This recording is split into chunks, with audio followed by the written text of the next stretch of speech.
ఈరోజు వాళ్ళు ఇచ్చినటువంటి హామీలు నెరవేర్చే క్రమంలో వాళ్ళు ఏ విధంగా కుంటి సాకులు చూపుతూ దాన్ని తప్పించి దాన్ని దాటవేసే కార్యక్రమం చేస్తున్నారో ఒకసారి రాష్ట్ర ప్రజలు కూడా గమనించాలి.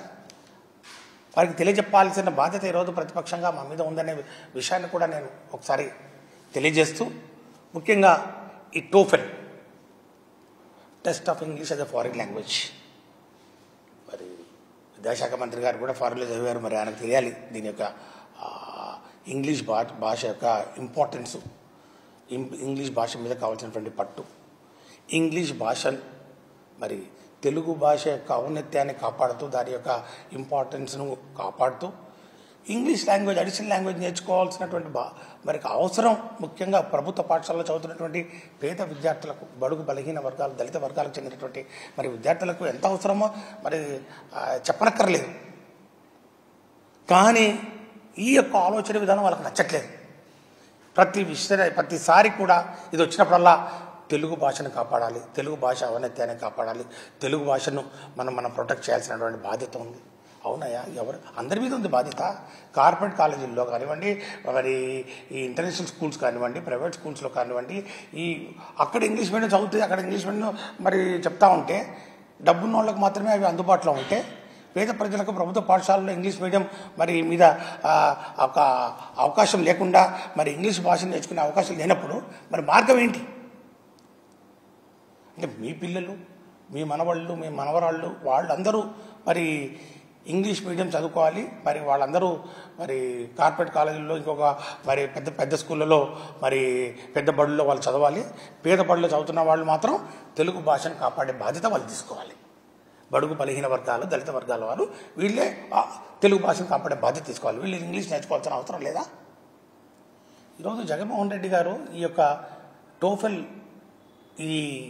ఏదైతే ఈ లాంగ్వేజ్ నేర్చుకునే మరి మాడ్యూల్స్ ఉన్నాయో ప్రైమరీ లెవెల్కు 3 నుంచి 5వ తరగతి వరకు, 6 నుంచి 10వ తరగతి వరకు జూనియర్ లెవెల్, ఈ విధంగా చక్కగా మాడ్యూల్స్ పెట్టుకొని చేస్తూ ఉంటే వాళ్ళకు నేర్పించే కార్యక్రమం చేస్తూ ఉంటే అంతర్జాతీయ ప్రమాణాలతోటి నాణ్యమైన విద్యను మరి ముఖ్యంగా పేద ప్రజలు, ముఖ్యంగా బడుగు బలహీన వర్గాలకు చెందినటువంటి విద్యార్థుల్లో ఆత్మవిశ్వాసాన్ని, ఆత్మస్థైర్యాన్ని పెంపొందించే కార్యక్రమం చేస్తూ ఉంటే దాన్ని కూడా అడ్డుతగలడం ఎంతవరకు కరెక్ట్? మరి ఏమనుకోవాలి? మరి దీన్ని మీరు పేద ప్రజలకు అనుకూలమా, వ్యతిరేకమా? ప్రభుత్వ బడులను పటిష్టం చేయడానికి మీరు పూనుకున్నారా, నిర్వీర్యం చేయడానికి మరి పూనుకున్నారా?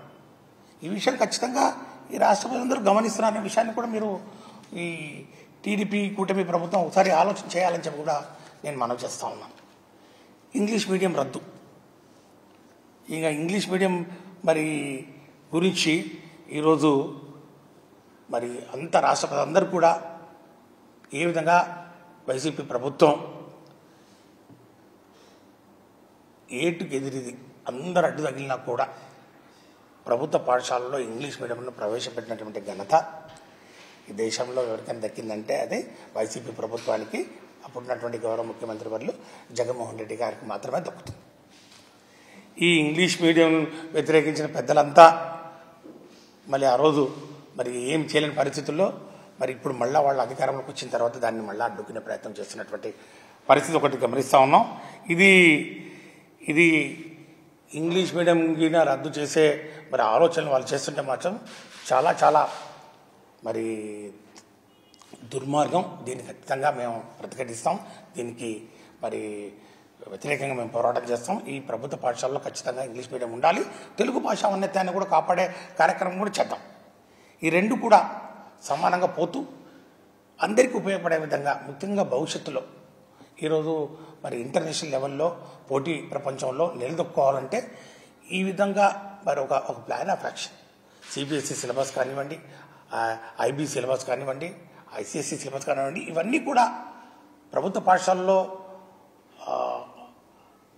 అందించినప్పుడే ముఖ్యంగా పిల్లలకు మేలు జరుగుతుంది. ప్రభుత్వ పాఠశాలలో చదివే పిల్లలందరికీ మేలు జరుగుతుంది అనుకో ఆలోచన ఈ ప్రభుత్వం ఖచ్చితంగా చేయాల్సినటువంటి అవసరం ఉంది. అంతేకాని ఈరోజు వైసీపీ ప్రభుత్వం చేసింది కాబట్టి మేము చేయమని చెప్తే లక్షలాది పిల్లలు ఎవరైతే ఉన్నారో వాళ్ళందరికీ నష్టం వాటిల్లే ప్రమాదం ఉందనే విషయాన్ని కూడా నేను ఈ ప్రభుత్వాన్ని హెచ్చరిస్తూ ఉన్నాను. ఇక మన బడి నాడు నేడు ఇందులో ఏమి వాళ్లకు బాధ అనిపించిందో, వాళ్ళకి ఇందులో ఏం కష్టం కనిపించిందో నాకు అర్థం కాలేదు. ఎందుకంటే వాళ్ళ ఆలోచన విధానం, వాళ్ళు ప్రభుత్వ పాఠశాలని వాళ్ళు ఎప్పుడూ బలోపేతం చేసే కార్యక్రమం చేయలేదు. ఎందుకంటే గతంలో కూడా వాళ్ళు అధికారంలో ఉన్నప్పుడు 14 నుంచి 2019 కార్యక్రమంలో ఆ టైంలో సుమారు 1785 ప్రభుత్వ పాఠశాలను మరి మూసివేసినటువంటి ఘన చరిత్ర ఉంది వాళ్ళకు. అట్లా కాకుండా కుప్పంతో సహా, మంగళగిరితో సహా, పిఠాపురంలో సహా అన్ని నియోజకవర్గాల్లో ప్రభుత్వ పాఠశాలను సుమారు 44,000 పైచిలకు ప్రభుత్వ పాఠశాలను పూర్తిగా ఆధునీకరించినటువంటి మరి ఘనత వైసీపీ ప్రభుత్వం ఉందనే విషయం ఒకసారి గమనించాలి. అనేక అంశాలు, మరి రిపేర్లు కానివ్వండి, డ్రింకింగ్ వాటర్ కానివ్వండి, ప్యూరిఫైడ్ వాటర్ కానివ్వండి, మరి కిచెన్స్ మోడర్న్ కిచెన్, అట్లాగే electrical wiring, compound walls, additional classrooms, English lab,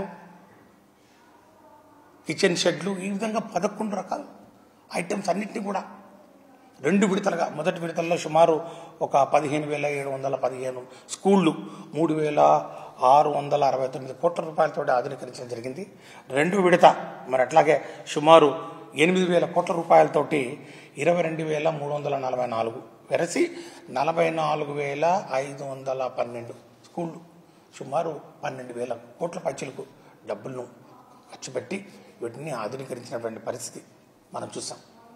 మరి ఈరోజు ఆ స్కూల్లో ఆ యొక్క కార్యక్రమాలు ఏవైతే ఉన్నాయో ఆ కార్యక్రమాల్లో మరి ముందుకు తీసే క్రమంలో మరి వాళ్ళకి ఎందుకు మనసు పట్టలేదు, ఏదో విధంగా దీన్ని ఆపాలి, దానికి ఏమి ఎన్నుకున్నారు, ఇందులో అవినీతి జరిగింది. అయ్యా, ఇక్కడ ఎవరు కాంట్రాక్టర్లు ఎవరు లేరు, మీరు దయచేసి గమనించండి. ఒక నూతన వరవడికి శ్రీకారం చుట్టారు జగన్మోహన్ రెడ్డి గారు. Society participation, people's participation, stakeholders participation, ఎవరైతే ఈ విద్యా వ్యవస్థలో భాగస్వామ్యంలో ఉన్నారో వారందరూ కూడా పాల్గొనాలనే ఆలోచనతో స్కూల్ మేనేజ్మెంట్ కమిటీలు, అందులో ఎవరండి, పిల్లల తల్లిదండ్రులు, టీచర్లు, హెడ్ మాస్టర్లు, వాళ్ళతోటి పనులు చేపిస్తే అక్కడ అవినీతి ఎట్లా జరిగింది? రేపు మీరు ఎలక్షన్లు పెడతా ఉన్నారు చూడండి, మరి ఎవరు వస్తారు అందులో చూడండి, దానికి మీరు రాజకీయ రంగం పులుపుతారు, తెలుసు, మాకు తెలుసు. పారదర్శకంగా జరపండి చూద్దాం ఈ టీచర్ మన స్కూల్ మేనేజ్మెంట్ కమిటీ.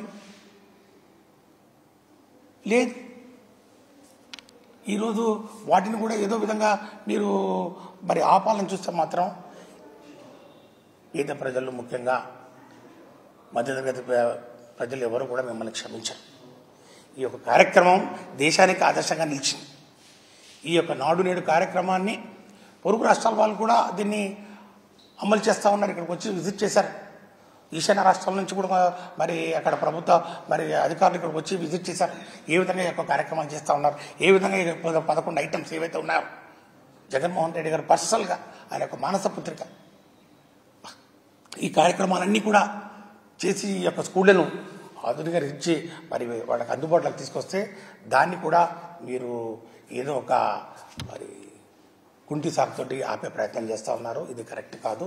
ఖచ్చితంగా ఈ యొక్క కార్యక్రమాన్ని ముందుకు తీసుకుపోవాలి, వీటిని లాజికల్ ఎండుకు తీసుకురావాలి, అందరికీ ఉపయోగపడే విధంగా వీటిని అందుబాటులోకి తెచ్చాం, దాన్ని ముందుకు తీసుకుపోవాలని చెప్పి కూడా నేను వాళ్ళని కోరుతా ఉన్నాను.